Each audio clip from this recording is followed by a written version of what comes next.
about, yeah, here we are. We're starting to record and want to thank each one of you for coming out and spending a little bit of time and talking with us about alternative lending. In our world, in the mortgage world, we actually call it non-QM lending, but we'll talk about that a little bit more here in a second as far as what it is. What I like to refer to it more as is alternative lending, because as alternative lending, what in essence it is we're giving people alternatives to be able to purchase home who otherwise would not necessarily be able to do this. Now, this doesn't apply just to investors, even though investors tend to be the ones who see the most benefit out of it. There are ways for people in the general public to also be able to take advantage of this. So, first of all, I guess we need to really ask the question is, why do we need alternative lending? And so, yeah, that's a great question. I think we need to answer that question first so that we can set the platform and set the stage and help people understand what it is that we're trying to accomplish here as we help people get into these homes. Now, I do need to let you know that you are welcome to unmute yourself if you do have a question as we're going along. It's a very small group tonight. I think there's 18 registrations. And so as long as everybody is fairly cordial and not necessarily rioting on the streets, we'll go ahead and let you unmute yourselves and go ahead and get into the event and spend some time asking questions if you would like to. So first of all, why do we need alternative lending? So that's a fantastic question, and it really comes down to how is lending governed for the most part.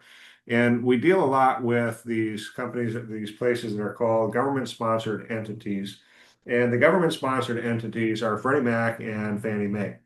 Freddie Mac and Fannie Mae are both tremendously good at helping with what we call a qualified mortgage, because a qualified mortgage, in essence, is what they govern. So with qualified mortgages, what they're doing in essence is they're giving you the guidelines on how to deal with traditional lending. So that would be the typical 3%, 5% conventional FHA, different things like that that you're going to be seeing with the traditional loans. And as a government-sponsored entity, they're trying to make fair housing for everybody, and so it's a fantastic way to get people set up for success. Now, Fannie Mae and Freddie Mac are perfect, but for the traditional lending, they tend to have some of the best terms out there, but not everybody follows Dave Ramsey, and not everybody is set up that way. Some people are a little bit different set up. They're maybe a little bit more risk tolerant. Maybe they're a little bit more open to handling things a little differently. And so we have to come a little bit outside the box sometimes, is what we call a non-traditional, or, since Freddie Mac and Fannie Mae are the ones that govern it, they call their mortgages qualified mortgages. We have to go into what's called a non-qualified mortgage. Because many times a business owner has to make a decision on what is the opportunity cost. In other words, what is the cost if I leave something on the table or I decide to go to a different alternative instead of going with the alternatives that we have on hand currently? And those are great questions that need to be considered, because sometimes the cost for inaction when you find that perfect home or you find a great investment home, sometimes that cost of inaction is greater than taking the risk and going with a non-qualified mortgage or with alternative lending. And so this is actually very important to what we're going to be discussing tonight, and we're going to be going through that, because many times qualified mortgages are going to say no to these people, whereas a non-qualified mortgage would actually get them set up. So these alternative lendings. So what if, let's ask that question, what if you could get qualified based off of just rental income? Or maybe you can get qualified because you haven't done a great, or you've tried to not necessarily pay taxes, and now you get set up for a place where you're trying to get in and buy this next house based off of the deposits that you have in your bank statements, or based off of non-traditional documentation, or maybe a profit and loss. Is that possible? The answer is yes, it is possible. More risk, more reward. The banks are going to ask for a little bit more reward because they're taking more risk on you. But there are times when these scenarios make complete sense, and it makes some great sense for these investors to take advantage of these alternative programs. So you're going to want to stay all the way to the end, because we're going to be discussing as we go along, not only these different loans, but at the end, we also have the Fed just did a big change. And we're going to be talking a little bit about what they did yesterday and today with the big changes that they're doing, and kind of what to project as we're going forward with that. Now, today's agenda, we're going to be talking about DSCR loans, bank statement loans, profit loss, ITIN, closed loop, and then right there at the end, you can see the market update. And this is really kind of what to expect tonight as we're going into these programs. And so if you have questions along the way, please feel free to go ahead and unmute Lay yourself down. and then go ahead and get set up for asking a question. I am going to ask you to mute yourself though, just in case there's some background noise or whatever else is going on. But if you do have a question, please unmute yourself and then go ahead and ask the question. All right. So when we're talking about DSCR loans, DSCR loans are probably one of the more popular loans right now. What the acronym DSCR stands for is debt service coverage ratio. In essence, what a debt service coverage ratio loan is going to do is it's going to be looking at the cash flow that is on the property. They really are looking at this from a can I afford standpoint differently than we would with the Freddie Mac and Fannie Mae. With Freddie Mac and Fannie Mae, we're going to be looking at debt proportions. So what we're going to be doing is looking at all your income, your credit, your assets. We're going to be comparing against your current debt. We're going to be comparing it against the projected income of that property, and we're going to be putting together a ratio to see if this property is going to qualify based off of your debt to income proportion. Now, with a DSCR or a debt service coverage loan, the can I truly afford this house is really not so much based off of the individual anymore. It's now going to be based more off of the house. Now, why is that important? Because what they're going to be looking at is how much can you rent that house for? If you can rent the house for $2,000 and you can, with those $2,000 in essence, get a payment that's $2,000, you got a 1-to-1 ratio right there. And that 1-to-1 ratio with a DSCR program works completely well. In other words, your cost and the payment that you're making make that rent payment, the house qualify for this purchase. Now, you still have to put 20% down. There are still going to be some points. Those are all transactional costs that we need to talk about through the process. But this actually plays a really big role with a lot of people. And there are some people who are doubling down on this type of program because their system doesn't work perfectly well. Why is it like that? And I'll share some of the details with what I mean by that. With Freddie Mac and Fannie Mae, they will allow you to have up to 10 mortgages. That's it, 10 mortgages. So if you're outside of the box of 10 mortgages, you no longer qualify for a traditional mortgage with Freddie Mac and Fannie Mae. Now, we also run into situations with people where their income isn't set up just perfectly right. Have you ever run into a self-employed person who just simply did not qualify, and they didn't qualify because they hadn't reported the taxes correctly?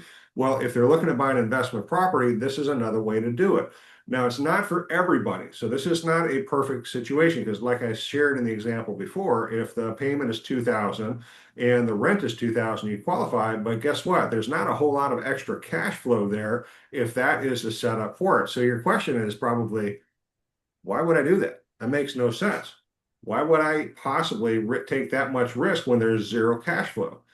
Well, that's the analysis that they're using with a traditional rental situation. So if you're going and getting a 12-month rental on something like this, they are going to be looking at that 1-to-1 ratio. However, let's talk about group homes.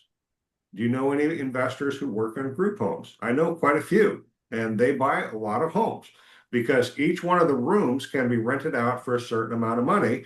And that is a completely different model than a 12-month rental, where now that 1-to-1 ratio, while that's what we're qualifying them on, they're actually making significantly more money than what you would see in one of those situations. So in the case for this, yes, there's a little bit more cost, but when we look at the opportunity cost of this, renting it out by the room is extremely important, and they can make more money doing that than they could if they were trying to do a 12-month rental. So this model works very well. Now, some of the group homes that I see, there are group homes that are used for people who are getting out of rehab. There are people who are in a situation where they need kind of like a hospitality house where they're getting out of surgery, but they don't necessarily have somebody at home that can take care of them, but they're not in a place where they can go to assisted daycare or an assisted living place where they can recover that way. There's another one that's all set up for veterans where homeless veterans can go. So there's all sorts of places where you can do these, not to mention even the disabled adults who may have Downs or may have autism. They need places for those people as well. And those many times are done with some form of a group home. Now you can do the research for your county and you can check into this, but I'm going to tell you that these are some models that I have actually seen pretty closely with some of these group homes. Another one that I see very commonly with this type of loan that actually works very well is short-term rentals. Now, everybody thinks about Airbnb or vacation rentals when it comes to that, and those are good models that you can use when it comes to this type of a program. You can use a short-term or an Airbnb model to use towards this. The one-to-one ratio still is appropriate, but with the short-term or Airbnb models, many times it's going to be based off of what the averages are for that area. There is a separate section in short-term rentals that works very, very well too, which is a website does this called Furnished Finders. And Furnished Finders, what they do is they do traveling nurses, traveling medical professionals, they do traveling CEOs who have to go around to different locations. There's a bunch of different ways that people can get into one of these programs. And these programs right here, many times we see that the investor who is savvy with what's going on in these both the group homes, short-term rentals, maybe the Airbnbs or vacation rentals, many of these people can use a DSCR and see significant cash flow. For example, and I'll share a real quick example before I finish off talking about the DSCR, but in the vacation rental space, I had one in North Carolina, in the Outer Banks part of North Carolina, where they're right up against the beach. It's a huge vacation area, and they were buying a currently in-service vacation rental that was being managed by somebody else. The vacation company that was managing provided all the numbers that showed what the rental value was, and the rental value in a 6-month period, which would have been the high between moving into the high season and coming out of the high season when it came for vacation rentals, is they were making $60,000 a year in those 6 months. So that means that there were 6 months that were not in service, but there were 6 months that were in service, and that $60,000 more than covered the one-to-one ratio, and they were able to use that. And this is a really good point to put in because many times when we're doing these types, we have to figure out how to be able to figure this one-to-one ratio since that's such an important thing. And in many cases, when you're buying in a vacation area, it may be hard to use a 12-month model of a standard 12-month model rental in order to be able to show exactly how that's going to work with a one-to-one ratio with the payment versus the rent coming in. So having that set up pretty importantly is extremely good. Having that set up is ideal to make sure you know what you're getting into. Now, where this is ideal is we see a lot of clients using this that are seasoned investors where they're looking to add an additional rental property. They're looking to streamline it and to go through the underwriting process very quickly. And we see this a lot, especially in vacation areas, because they can use there actually is a short-term rental appraisal method that they can use to determine what the rental income would be on a short-term rental so that they can actually use it for this specific program. Now, many of the clients who do this are trying to add one more because they've got a model that's working, whether it's in the vacation home or the group home setting. These are both ways that work very well. Now, there are ways also with these because some investors who use these need a taxable income, but they also need a way to be able to reduce their taxable income. And so by using these towards investment properties and paying a little bit extra in interest, it helps actually reduce the cost that is associated with that property. Now, many of these properties also wouldn't necessarily qualify under the Freddie Mac and Fannie Mae guideline version because with some of these DSCR properties, you can get up to a 6-unit property. Yeah, 6 units. That's actually pretty impressive because Fannie Mae, Freddie Mac stop at 4, and that can really set some of these investors up to help get into one of these situations where they can get additional properties or maybe scale very quickly by using stuff like this specific program to help them get set up for something like this. Now, there are some additional expenses that come with a DSCR program. And so I'm just going to cover those real quickly so you have a really good idea of what it is that you're looking at when it comes to the cost and how that cost can affect you. Usually when you're dealing with an alternative loan, because it is considered to be a little bit higher risk than what you would be seeing with a qualified mortgage through Freddie Mac or Fannie Mae, there are usually some costs that are additional above and beyond. And so, for example, the last DSCR that I quoted, it was actually at a 6.25% interest rate. It was not bad, but it had 3 points attached to it. Now, these 3 points, because you're buying it as an investment property, you can't necessarily, like if it was your personal property, write it off as prepaid interest, which is what you can do when you're doing this as a primary home. You can, however, add it to the basis of the property. So in other words, if you're buying the property, let's just throw some round numbers out so you can kind of see what I'm talking about. If you're throwing $400,000 purchase price on this and you're paying 3 points, and let's just say that you got 3 points out of $300,000 loan, that's $9,000 in points. Well, you can add that to the 400,000, which is what the tax accountants are going to use for the basis, and they can use that to start the depreciation on the property as you're going through your taxable value. So it's not all lost money, I guess is really what I'm getting at. And that 6.25% interest rate on this last one that I was doing actually really was going to move the needle and make it much more cash flow friendly because of going down this path. So there are some places where this can work. Now we're going to do a real quick case study on something like this because I'm going to just share one case study that I helped an investor with. I had an investor who owned more than 10 properties, and he had done like every other investor. I know you don't have investors like this, but I seem to see a lot of investors that do this, where they had tried to write off every paperclip on their taxes, and they wanted to make sure that they were taking every advantage they could of their taxes. And so their taxes, they literally hadn't paid any taxes whatsoever because of how they'd done their taxes. But that also disqualified them from the ability to use a traditional qualified mortgage to buy this house. Plus, on top of that, they already had 10 mortgages anyway, so they couldn't do it. So, but they found this perfect opportunity, one that would fit an Airbnb model in a nice quaint part of a historic town, which in this case is in Richmond, Virginia. And they found this really nice little property that had an Airbnb model. And they were able to use the short-term rental income analysis from the appraiser to determine just what that 1-to-1 ratio would be. And they found out that the property was more than enough cash flow friendly when it came to that property. So they were able to go ahead and they were able to acquire this home.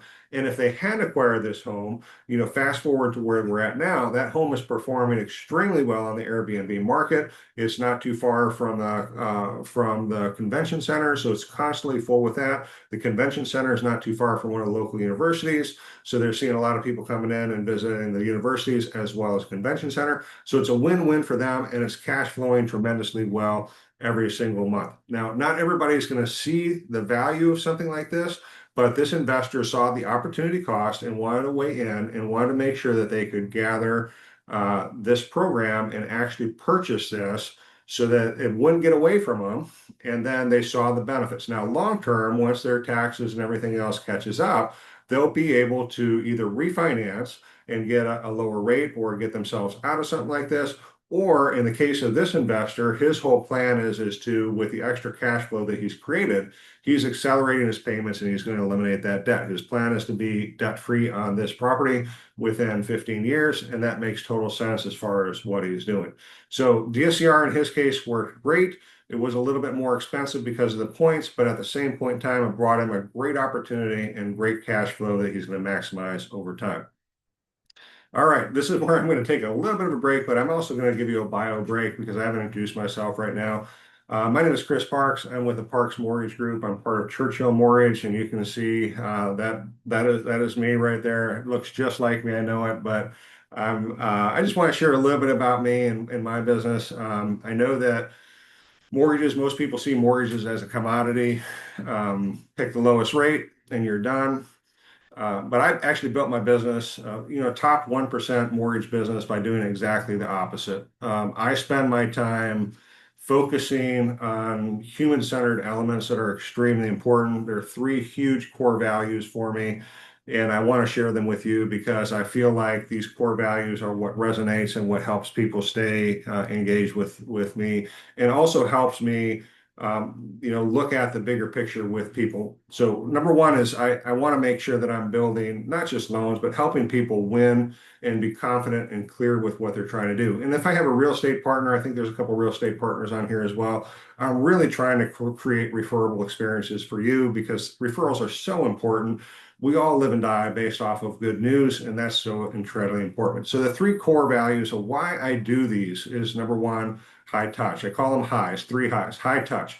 I want to be human-centered and personalized, kind of like a soft, warm blanket, bringing clarity and transparency. So that's my number two, which is high transparency. I want to make sure that I'm empowering clients to make great decisions that match their goals and that help them get where they want to go. I've seen so many people's tax returns that I know how people who are extremely good at investing can make some of these things work. And so I'm sharing this in my high touch and high transparency to make sure that people have the opportunity to understand how to best set themselves up for long-term success.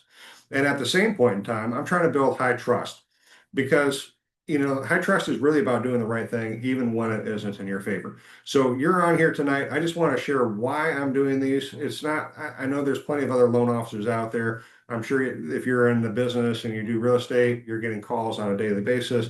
This is why I do what I do, and this is why I invited you to this event, is to make sure that I'm sharing these three highs and helping you succeed at a very high level. Now, getting back to no more break, we're done with the break, getting back into bank statement loans. Before I get into bank statement loans, are there any questions on the DSCR? If you do have any questions on DSCR before I go on to the next one, just go ahead and unmute yourself and I'll go ahead and answer that real quick. We'll make this as conversational as possible and keep moving. Hey, Chris Angel, I just have a quick question. Yeah. Have you ever seen a person buying a primary residence? Because that interest rate was pretty doggone good. Using this type of loan other than investors? The DSCR loan is specifically for investment property. So that's one of the stipulations of this event, of this type of loan, is that you can only use it for investment properties. Now that 3 points did buy the rate down a little bit, so you can see what it did. The 6.25 is not bad. We're going to talk about more market stuff after we're done towards the end of the night. But yeah, that DSCR is specifically for investment. Now, some of the other ones that we're going to talk about can go for other different types of properties, but that one is specifically investment. All right, thanks. Any other questions? 5, 4, 3, 2, 1. All right. So getting on with bank statement and profit loss loans. These loans really have a flexibility focus. These are really designed to help people who need just a hair more flexibility. And these can be investment or these can also be owner occupant. So depending on how you want to get it set up is really going to be up to you. When we're looking at bank statement or profit and loss loans, these are for people who are not necessarily in the best case scenario. And I'm going to share a case study here in a little bit about one person I helped with a bank statement profit and loss loan to help them get an ideal home. When we're looking at these, many times we find that people have been extremely efficient with their taxes and they have they make a huge number up here, but when we get the net down here at the bottom, they're really just not making a whole lot of cash. At least not enough for us to be able to qualify them with a qualified mortgage through Freddie Mac and Fannie Mae. So many times we have to get a little creative. Now, not every single person out there is going to be interested in this type of loan, but it is something that does work. With a profit and loss loan or bank statement loan, usually what we're doing is we're taking 12 months of bank statements, or we're getting their CPA to provide us with a profit and loss for the last 12 running months. And so that means that today, for example, we're at September 18th. We would do a profit and loss from September 18th, 2024 through September 18th, 2025. And that 12-month period would be what tells us. Now, that's not during a taxable period. So the taxable periods are kind of offset at that point. So we're looking at what happened in that 12-month period, which not necessarily reflecting the tax returns. And it's extremely important because the tax returns are not necessarily going to reflect what we're trying to accomplish anyway. And so we're going to look at that period of time. And if you're using a bank statement, what they're going to do is they're going to see the total entries that come in. They're going to seriously analyze these bank statements, look at the cost associated with what is going out, take the income, they use a ratio in there, and then that ratio is what spits out the number down at the bottom is what we're using as far as income to qualify them for this purchase.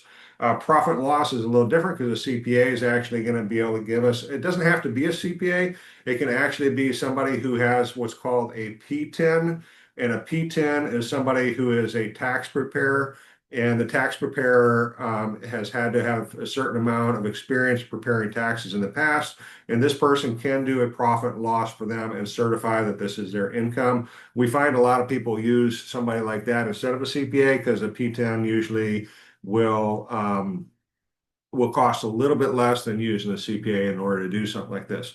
Now, the whole purpose for one of these is we find a lot of people that are trying to avoid taxable exposure. And so when they're avoiding the taxable exposure, taxes are really low, or maybe what they're trying to do is take some of the cash that they built up in their business and reinvest it before year end. And their model is to use it in some form of real estate. Some people have timing issues. I've even done this with people who are in recently out of bankruptcy. As long as we can show some reestablishment of credit and credit scores are starting to look in the right place. Many times we've been able to do these even with lower credit scores and rougher situations when it comes to. So I guess they're a little bit more credit score friendly is what I'm getting at. Now, I'm going to give you a case study real quick about somebody that used one of these loans to buy a home in one of the more iconic areas of town in one of those neighborhoods that where these homes have been there for generations, and these people absolutely just don't move out of these spaces. Well, one of those homes came on the market and it was listed for an ungodly amount of money, like an ungodly amount of money. And this person had his father, he had just inherited a business from his father. Now, it's not one of those businesses that's easy to completely understand. He inherited the business in almost in an overlapping year, and so he really hadn't even done a full year of taxes yet in order to be able to do this. And what he was is have you ever heard about these car loan places where you can't get qualified through a bank, so they say we qualify everybody, and then they give you a 19 or 25% interest rate? He was the guy funding at 25% interest rate these people who were buying these cars. And he had inherited this business from his dad who had recently passed, but he hadn't even completed a full tax return with the new company since he had just taken over at the end of at the end of 1 year. So it wasn't a perfect setup, but he had found this perfect home that he really wanted to get into, and it was in an iconic part of town. And it showed up as an opportunity that would be exhausted or would be gone very quickly. Now, you don't have to have that exact setup, but in this case, this is what worked for him. This may trigger some in your mind as far as things that you can think about that might be able to help you identify a client that this might suit for. Now, this also carries points. Now, in the case of his, the points that were attached to the interest rate on this loan, because it is owner occupant, those points are prepaid interest. And 3 points was very expensive, but it was still prepaid interest. And that prepaid interest is tax deductible on your tax returns, and it is something that you can certainly write off when that time comes. So he took all this into account and he used the profit loss in this case to be able to establish his cash flow for that period of time. So let's say September 18th of 2024 through the current date. And he established that cash flow and he was able to buy the home with this program. Now, the interest rates were a little bit higher back then. He still had to pay some money to get this all figured out. But when it was all said and done, 2 years later, he was able to refinance and get that interest rate way down and be able to move into a much better position when it comes down to this type of loan. So this type of loan is going to be a minimum of 1 year with a business. You are going to have to show that you have the ability to put a down payment. All of these alternative loans are usually going to require between 15 and 20%. If your credit is lower, many times they'll actually expect 25, maybe even 30%. But these are the most common ways that we see people get set up for buying with alternative documentation. And this works for investment homes, or it also works for primary homes. So these are both very good options when it comes to this type of loan. Um, any questions about the bank statement or the profit loss loan before I move on to the next one? Either I'm really good or I'm really, really bad and I put everybody to sleep and I'm not seeing it. So anyway, I'm going to go for the first side of that and assume that everything's really good. All right. So the next one is an ITIN or individual taxpayer identification number. And this one right here, this is an alternative loan that does not apply to a lot of people, but it does work quite a bit in today's market. This is actually a loan that is designed for people. We have a question? Oh, no, I guess not. This is designed for people who don't have their documentation correct or completely correct yet.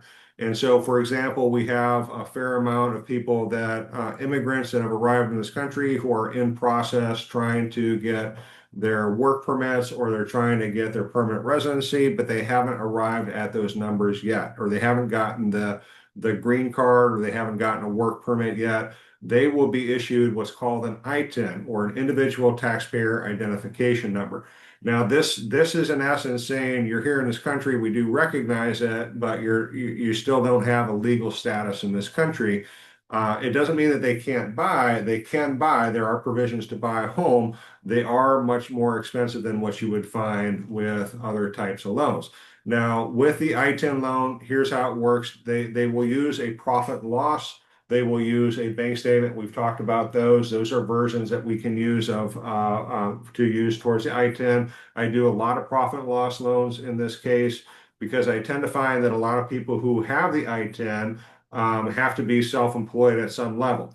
And so whether they're in landscaping or they're working in other form of construction, many times we find them with something like this as self-employed. So bank statement, profit loss. Sometimes we're able to do what's called a verification of employment loan, which what that means is that we check with the employer to make sure that the employer has what they need to be able to have them lawfully employed in the company. And if we're able to do that, then we can actually use the verification, a 1 year verification. All these are 1 year. And then after that, it's a full doc that we can do with the ITIN.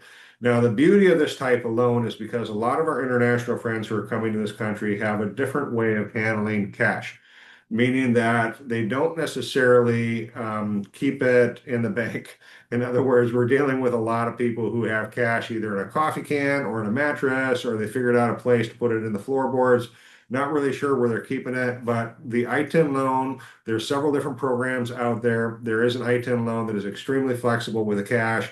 And as long as we can show that that money has been in their possession for a period of time and we can document some of that, then it's not necessarily a problem for us to use that. They will accept gifts as well, and it's very flexible when it comes to this. Now, the reason why I said that there's a variety of ITIN programs out there is I'm going to raise a hand here real quick and let you know that there is one predatory one that is out on the market right now. And that one is requiring 3.5 to 5% down. You need to look at it very carefully, make sure that if you are working with this type of loan, that you talk to your buyer very closely about it, because the 3.5% or the 5% down ITIN loan, actually, the documents say that you don't own the house. That in essence, you're going to be renting the house for the first 5 years, and after the fifth year, they'll put you on the title for the home, and then after another period of time, then you can take over the ownership, and they'll transfer the loan into your name. So these are some things that you need to be very careful with, because in this market, there is some room where these are problem sales right there. All right. So that is the Hey ITIN. Chris, Yeah. this hey Chris, this is Randy. Good evening. How are you? Good evening. Um, good. So a question about the ITIN number. So Mhm. if you have a foreign buyer buying United States, based on all the documentation you've been asking about or talking about, you're saying that these buyers can buy with 3.5, 5% down? There is a program out there with the ITIN that is available with 3.5 or 5% down, but you need to be very careful with it, and you need to read through the documentation associated with that one. I had a client come and share that documentation with me, And there is an addendum in the agreement where it actually says that that the buyer will not be going on title until the fifth year. So in essence, they're a tenant of whoever's funding this loan. They're putting all their money into it. So they do ask for 3.5%, but their closing cost on a $300,000 home, it was close to $40,000. And so it was a crazy Oh, amount of money. And in essence, the way I saw that documentation, that loan is it was very predatory. Is now they would need to get so an the agreement closing fees are high extremely high. Yeah. to buy the property, even though they're only putting 3.5 or 5% down payment. Correct. What would be the minimum? I mean, I know a lot of for foreign people buying overseas, they require them to have they require them to have 40% down, 60% financing.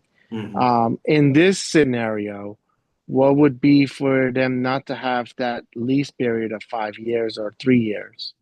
So they need the programs that are non-predatory where they are able to get into the property and not have a prepayment penalty and not necessarily have any problems. It starts at 15% down and it goes up to about 30% down, Okay. depending on where their credit is. And so they do have to have US based credit. So that means that we would have to be able to pull a credit score through Freddie Mac or through Experian TransUnion or Equifax, and we would have to have a credit score that we could lean on to show, what their ability to repay is. In other words, what their attitude is. But these people don't have Social Security, right? They're still waiting to get their green card and their permit. So you're not able to pull credit. You'll probably have to find Actually, you international are. credit. Actually, you are. The I-10 is a replacement for the social until the social comes in. Oh, okay. All right. Yeah, so you can get Okay. credit cards, and you can get banks, and you can do loans through the I-10.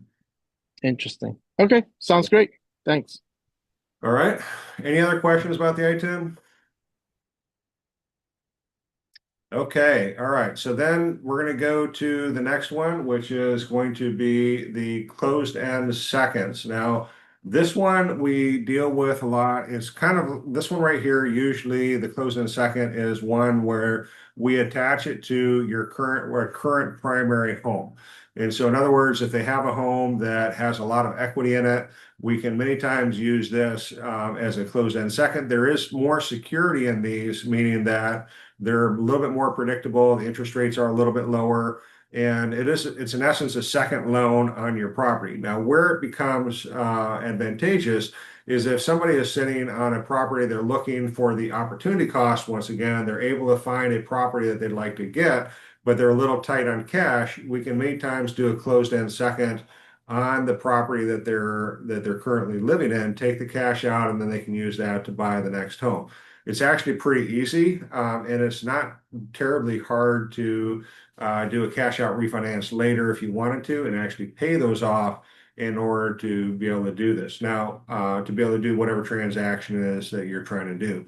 Now, most of the times when I see this type of loan, the closed-end second, what I'm seeing it for is I'm seeing investors using it to either take cash out of a property that they own or that their primary residence so that they can renovate another property and they can either increase the basis of a property that they just got done renting out, and so they renovate that home or maybe build an addition to the home. Or in case of one of my recent buyers, what they didn't want to do is they had a 2.5%. I know you're not fighting this as realtors with people, but they have 2.5% interest rate on their existing home, and they didn't want to refinance to go out, get cash out, subject the entire home to the higher interest rate. And so what they wanted to do in essence was take just a small amount of money out of the home, not affect their current interest rate, but blend the interest rate on the HE loan with a home equity loan and put that in and take the cash out so that they could go accomplish whatever business purposes it was that they were trying to do. In most cases, when people are doing this, they're taking the money out of their primary and they're going and they're buying an investment home is what I'm finding with some of these cases as far as a cash out refinance. So there's a lot of benefits to these types of loans, and these loans are extremely profitable, especially when investors don't have the cash on hand, this can be a great way to set them up for success, to either use the cash for the DSCR, to use the cash for a profit loss loan or bank statement loan, or one of the other loans that we talked about tonight. Now, some strategies as far as what we're seeing with these types of loans. In order to be able to help either you as an investor go out and use this to be able to buy the house, or whether you're trying to set your client up for success with one of these types of loans. These types of loans tend to be very investor specific. And so what that means is I have about 5 or 6 different investors who will do DSCR. I have about 6 to 10 different investors who will do profit and loss loans. And everybody has slightly different conditions based off of each one of these loans. And so it's a really good idea for us to get them in well in advance to be able to set them up so we can see and do a full pre-approval, in many cases pre-underwrite these loans to make sure that we're setting them up for 100% success. And these are all, whenever you submit an offer to a listing agent who has a home that you're trying to buy, these are actually considered to be conventional structures. And so even though they're not governed by Freddie Mac and Fannie Mae, they're still going to be like a conventional pre-approval letter that you would end up using as you present the offer to this. Now, most of these are used once again for investors to scale their portfolios quickly, or help them buy some other product where the timing isn't exactly perfect and the opportunity is there, and they see the opportunity and they need to move quickly, but they just don't have everything personally in shape. Now, one of the flexibilities that you're going to find with the DSCR program, as well as a bank statement and the profit loss program, is that they can be actually done in an LLC. So I'm sure you have investors who constantly want to put properties into an LLC. These work very well with the LLC. Some of the conditions of the LLC that you need to be aware of, though, is that if there is an LLC and there are more than one owner of the LLC, typically anybody who has more than 19%, so 20% or more ownership in the LLC, will have to sign a personal guarantee. So that's in essence putting them on the hook for repayment of this loan. Also, they have to sign the foreclosure papers in case that something like that were to come about. So in the end, the investment is really all about everything that we're talking about tonight is really about cost versus opportunity. Is this income producing property an asset that is going to evaluate over time? Is it one that is going to be able to help your investor scale? Is the opportunity such to where it would make more sense for them to go with one of these programs, maybe pay the points, maybe increase their basis, and do other things like that? And then over time, the rental income will make those points look extremely small. Or is this really something that they need to bypass? And if you're a real estate professional here, I'm sure you can make that analysis very easily and help them understand that rental income over time will make these points look very small. And the good news is the points allow you to make a purchase of a home that otherwise you wouldn't really even be able to touch. And so part of the deal structure is getting set up for that to get you be able to make that happen. Helps you scale and easily grow your portfolio a little bit more. So these are some pieces. Now, it does apply to owner occupant, and so you can do these programs with simpler documentation.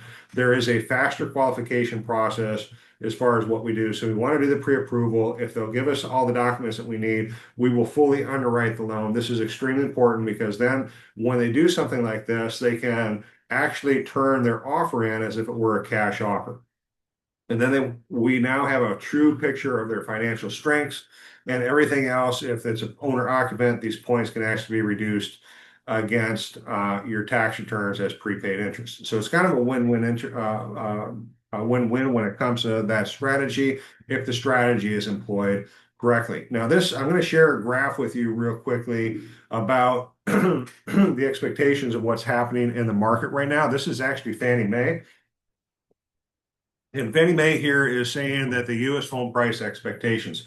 Now, I know most of the markets that are receiving this tonight, most of the markets are seeing a little bit of a flat line when it comes to what's happening in the market. And you can kind of see over here that things have kind of stabled out or kind of stalled out as far as growth. You can see right here was the crash of '08, '09, and everything. The main thing to point out with this is after every crash, there's always some form of recovery. And so what you're seeing right here is the projection, and you can see the actual line, which is this blue line. You can see the most pessimistic quartile, which they're saying right now the median price nationwide is somewhere around that 350 range. Even the most pessimistic is saying that it's going to go up by 6.7%. The white one is where people right here are saying this is a modest gain, and they're expecting over the next 3 years, 4 years, to see an 18% appreciation. This is Fannie Mae. This is not some wild guess here. And then the most optimistic quartile is we could see 27% growth in property values over the next 5 to 6 and 7 years. Now, the reason why this is important, and I think investors are going to be savvy to this point, is because if they don't jump on the bandwagon and start taking advantage of some of these opportunities, some of these homes are going to get away from them, and they're going to see inflation, not inflation, but appreciation gain speed on these, and they're going to be they're going to lose some of the momentum they have with their portfolio. And so this is actually a really key important point to point out to people is that while things may appear to have been stalled, the interest rates, I think, with the lower interest rates coming out, we're going to be seeing some of this stuff actually move very quickly in the shadowing days. And we're also going to be seeing over the near next 3 to 4 years, either a very modest appreciation, which is still pretty good, going from 350 probably to 365, 370, somewhere in that ballpark range, or we can see it going all the way up almost into the 450 range. And so these are all important points to be able to share with your clients as you're starting to talk to them about what's happening. And you have investors. I'm sure you have investors, or maybe you're an investor yourself. You need to look at some of these as well for your own personal situation. Now, as we wind up the night, I'm going to share a couple more pieces of what's happening. I'm going to bring up a website real quick with what's happened recently in the market, just kind of give you a real quick idea of what's happening. And so this is based off of the mortgage-backed securities that you're seeing right here. And up is good, down is bad in this case. And so you can see that we saw a tremendous amount of movement coming into the Fed meeting, and now we're starting to see a little bit of a pullback. And this pullback that you're seeing right here with this, I don't know if you can see my screen or not. Maybe you can't. I think you can. And if you can't, Yes, we can see it. you can see it. Okay. So the little bit of a pullback is actually pretty common in the days after the meeting. And there's a good reason as to why this pullback is happening, because the Fed actually made a statement in this to where, and I have to quote the statement, I'm going to read it right here so I don't get it wrong. But in essence, it says right here, the Fed rolls the dice, says no risk-free path. So what's next for the rates?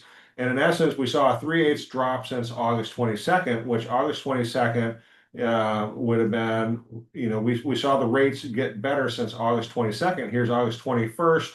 Here's where it's at. We actually see this little lock icon. They told us to lock the rates because things were going to start getting worse, and they have progressively started to get worse.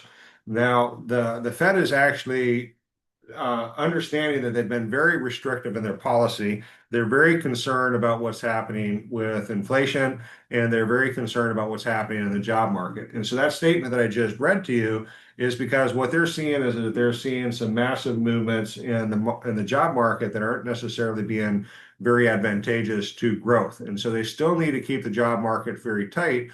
But the statement, the way that he said it, made it sound like we might get, and if you look at the statistics of what they're expecting, is that there's one that wants to do a whole lot more cutting, 6 want no more cuts for the year, 2 want 25 basis, 9 want 50, and only 1 wants up to 125 basis points. Well, that would be fantastic if they would do the cuts like they're, continue to cut cuts, even if it's just 0.25% per year, or per the next 3 meetings. That would actually be a really good improvement, and I think you would see the markets rally.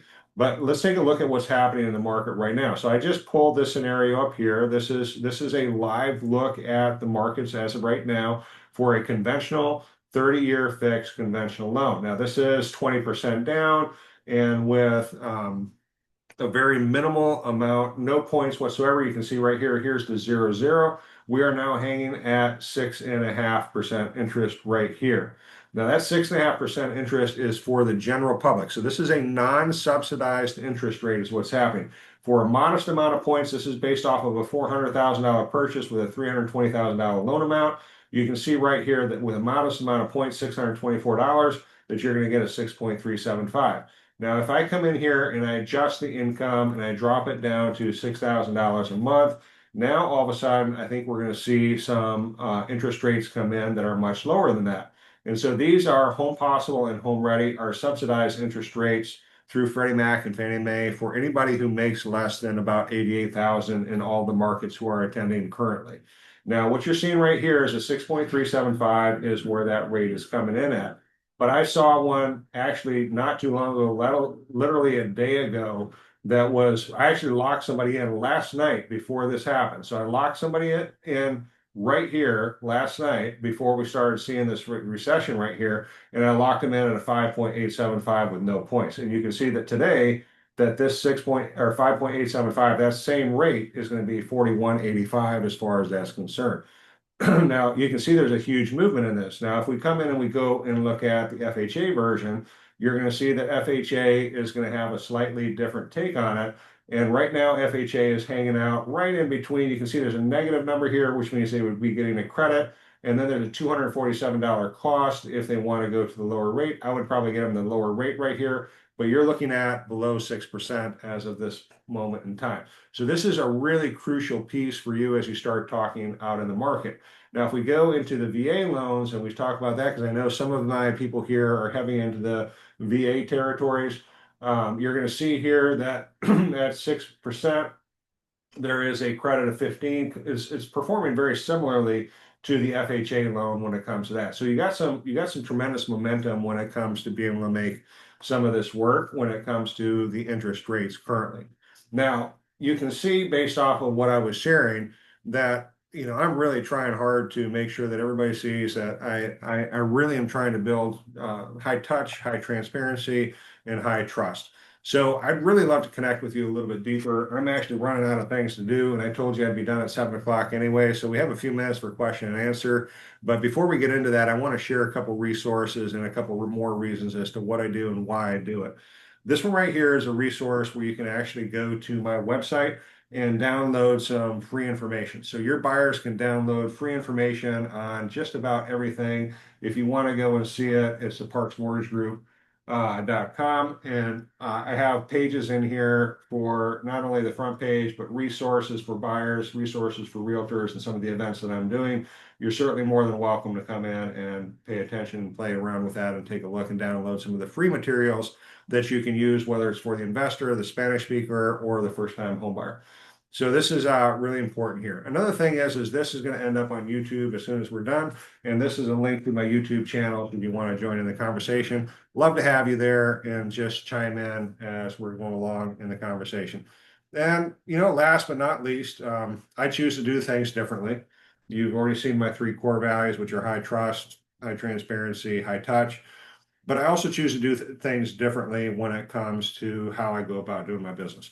You see, most of my counterparts, they're going to be cold calling, they're going to be buying leads, they're going to be paying for partnerships. I don't want to do that. I want to do things like tonight. I want to devote myself to my referral partners, to my clients before, during, and after each presentation or after each transaction, because I really feel that that's how I make a difference in people's lives. And plus, I have so many tips and tricks on how to help them build wealth that I want to be able to share that with them and help them pay off their debt and get out debt free. And so this is really something that is near and dear to me. And so I work exclusively by referral. It doesn't mean I'm not going to call you. It does mean that I am going to be a very soft sell. I'm not going to be a hard sell. And so, if you know anybody comparable to yourself that you'd love to refer to me, I'd love the opportunity to work with you as an investor, as a client, as a real estate professional. And let's build a strategy, one that's built on trust, which really leads me to this last one. Thank you for the opportunity to serve. If you have any questions about any of the programs, I certainly have time. You can go ahead and unmute yourself right now, and we can answer any questions that you might have along the way. Any questions? All right. I did a wonderful job or a terrible job, and I don't know which one it was, but I do want to say thank you to everybody who joined us. You did a wonderful job. Okay, thank you. Thank you so much. So thank you so much for coming out, and yes, get on with your night, and let's do everything we can to serve. All right. Have a great evening, folks.